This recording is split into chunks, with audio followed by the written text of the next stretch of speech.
विद्या की देवी सरस्वती, माता पिता गुरु, नवग्रह की चरण वंदना तथा आप सभी सुधी दर्शक को मेरा हार्दिक अभिवादन तथा नमन। पिछले एपिसोड में मैंने आपसे बात की थी सावन महीने की, शंकर जी की। तो अभी आप सावन में मेहंदी लगाएं, झूला झूलें और हर प्रकार से अपने आप को प्रफुल्लित रखें। कार्यक्रम को सब्सक्राइब करते रहें तथा देखते रहें।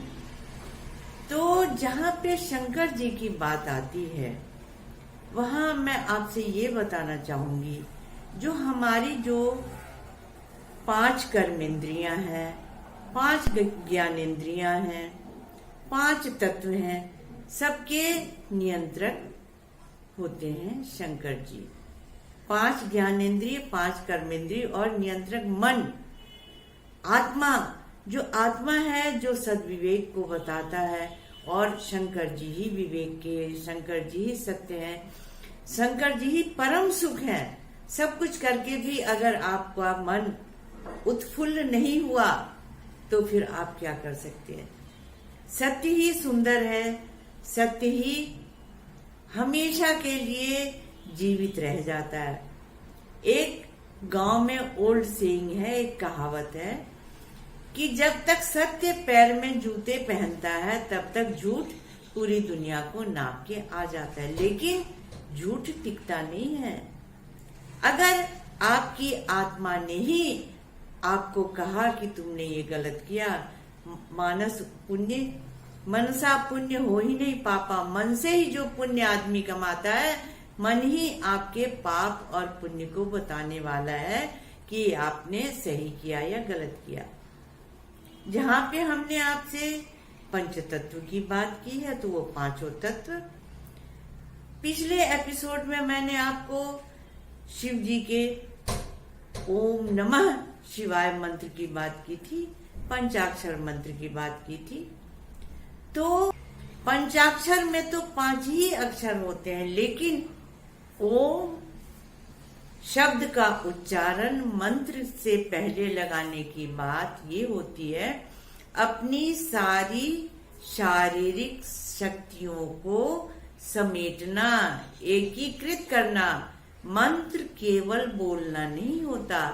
जब तक हम अपने शक्ति का केंद्रीकरण न कर लें, वो ओम के नाद से होता है।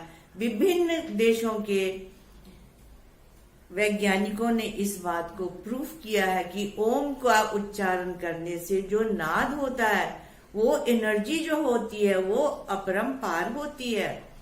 तो जब हम ओम का नाद लगाते हैं, वैसे ओम का नाद लगाने से षडाक्षरी मंत्र हो जाता है, लेकिन किसी भी मंत्र में जब हम आप ओम का नाद लगाते हैं, ओम करते हैं, तो उसके बाद में जो किया हुआ मंत्र है वो सफल होता है। यहाँ पर शंकर जी की जो बात हो रही है, तो नमः शिवाय की बात होती है। हम क्यों शंकर जी के लिए नमः शिवाय की बात करते हैं? तो 9 शब्द प्रकृति से जुड़ा हुआ है। शंकर जी को जो सांप पृथ्वी पे रहता है, इसके साथ ही जो भी वनस्पतियां हैं, जो भी यहाँ पे फसल पैदा होती है, सबके नियंता होते हैं शंकर जी, और उसकी देखरेख करते हैं। जो भी वनस्पतियां होती हैं, फूल पौधे होते हैं, जो कि शंकर जी को चढ़ाया जाता है, वो सबके नियंता होते हैं 9 शब्द से, जो कि शंकर जी का पहला मंत्र का अक्षर है। उसके बाद में आता है मौ, मंदाकिनी। मंदाकिनी क्या है? जो गए हुए हैं केदारनाथ, उनको मालूम है कि मंदाकिनी नदी का उद्गम वही है। तो जल जो है गंगा का एक रूप मंदाकिनी भी है। आपको पता होगा, अलकनंदा, मंदाकिनी, भागीरथी, ये सभी नदियां मिलकर के ही गंगा का स्वरूप कब लेती हैं? जब वो ऋषिकेश में उतरती हैं, वहां पर वो गंगा हो जाती है। इसके पहले वो विभिन्न नदियों का संगम विभिन्न जगह पर होता रहता है। तो जो जल तत्व है, पहला तत्व तो पृथ्वी तत्व हो गया, दूसरा तत्व जल तत्व है, उसके भी नियंत्रक शंकर जी ही होते हैं, क्योंकि जल ही जीवन है और जो फसल हम बोते हैं उसको उगाने के लिए हमको जल की जरूरत होती है।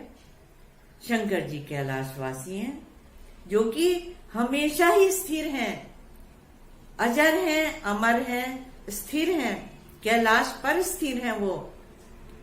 इसके बाद में तीसरा अक्षर आता है शी। अब शी अक्षर क्या है? प्राणवायु। 100 में से अगर आप ई की मात्रा हटा दें तो शव हो जाता है, तो वो कौन सा है? वायु तत्व।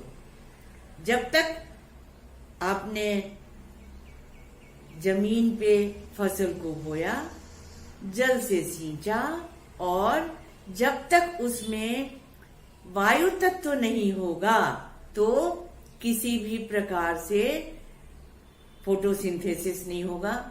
आपको तो पता ही है, पौधे कार्बन डाइऑक्साइड को लेकर के और अपना भोजन बनाते हैं और उससे उनका जीवन चलता रहता है, उसी से उनका वो बढ़ते हैं। अगर कार्बन डाइऑक्साइड न हो, अगर हवा ही न हो, तो उनका भोजन कैसे होगा? इसीलिए जो तीसरा तत्व है वायु तत्व, उसी प्रकार से व्यक्ति के शरीर से जब हवा निकल जाती है, प्राणवायु निकल जाती है, तो आदमी मृत हो जाता है। जैसे शिव से अगर आपने ई की मात्रा हटा ली तो वो शव हो जाता है। सारी शक्तियां इसी में निहित होती हैं। उसके बाद में चौथा तत्व है अग्नि तत्व, जो वो शब्द को बताता है। वह शब्द अग्नि तत्व। अगर अग्नि ही ना हो तो क्षिति, जल, वायु चल काम ही नहीं कर सकते, जब तक अग्नि सूर्य का तत्व न हो। यही तो सृष्टि को चलाते रहते हैं। हमारे अंदर में जो काम करने की क्षमता है वो इसी के कारण, सूर्य के कारण, अग्नि तत्व के कारण ही होता है। और सूर्य जो है वही पृथ्वी से जल को लेकर के बादल बनाता है और फिर हमारे ऊपर में बरसाता है। अब पांचवा और अंतिम तत्व है यो, अर्थात आकाश तत्व। अगर फसल में आकाश तत्व को नहीं रखा जाए तो फसल की ऊंचाई ही नहीं बढ़ेगी। आकाश तत्व जिसको कभी भी नापा नहीं जा सकता, तो शंकर की जो शक्ति है उसको कभी भी आप नाप नहीं सकते। शंकर जी अजर हैं, अमर हैं और हमेशा ही कायम है, हमेशा ही स्थिर हैं। कैलाश में रह करके भी वो हमेशा ही स्थिर हैं। जिस प्रकार से हमारी आत्मा जब तक शरीर है स्थिर है हमारे लिए, न वो कभी उनका जन्म होता न कभी वो मृत होते हैं। सत्य कभी जन्मता नहीं और कभी मरता भी नहीं है, हमेशा सत्य चिरंतन है। हमेशा ही जो सत्य से सुख पाने वाले हैं वो हमेशा ही रहते हैं। इसके साथ ही जो आत्मिक आनंद है उसका कारण शिव है। जो भी पठन पाठन, जो मैंने आपसे ऊंचाई की बात की, यह शब्द की बात की, तो ऊंचाई जो बढ़ने का नाम है, जो भी ज्ञान का गौरव है, वो सब शंकर जी से आप प्राप्त कर सकते हैं। जो भी 7 सुर हैं वो सभी शंकर जी के डमरू से ही उत्पन्न हुए हैं। जितनी भी कलाएं हैं वो सब शंकर जी से ही जानी जाती है, क्योंकि कला भी अक्षुण्ण है। वो भी कभी भी, आदमी तो समाप्त हो जाता है लेकिन कला कभी भी समाप्त नहीं हो जाती। इसके साथ ही आप इस बात को देखें, दुनिया में इतने सुख हैं लेकिन शंकर जी ने अपने लिए किसी भी सुख को नहीं रखा। वलकल धारण करते हैं, उनके पास में रहने को घर भी नहीं है, खाने को भोजन भी बहुत कम मिलता है। और उमा जो उनके साथ में रहने के लिए गई, उनके पिता को था कि ये वहां पे जाके क्या खाएंगी, लेकिन कभी भी शंकर जी के साथ में रहने के कारण कोई भी उनको कष्ट नहीं हुआ, बल्कि हमारे यहाँ मिथिला में सबको ये आशीर्वाद दिया जाता कि शंकर और पार्वती के साथ ही जैसा उनका सुहाग बना रहा, सौभाग्य बना रहा, उसी प्रकार से अहिवात आपका बना रहे, आप सौभाग्य सुंदरी हो और शंकर जी सौभाग्य के दायक हैं। कहने का ये तात्पर्य है कि सभी सुख सुविधाओं के साथ नहीं, जहाँ पे कुछ भी सुख सुविधाएं नहीं है लेकिन सत्य का तेज है, उनके साथ जब भी आप रहेंगे तो सुख से ही रहेंगे। आप अपने ज्ञान को बढ़ाते रहें, आगे बढ़ते रहें, सावन का आनंद लेते रहें। शंकर जी का जो ये मंत्र है उसको आप करते रहें, शंकर जी की साधना करते रहें, हमेशा प्रसन्न रहें। मैं आपको इसके साथ और भी अधिक जानकारी देती रहूंगी। तब तक के लिए स्टे ट्यून्ड। नमस्कार।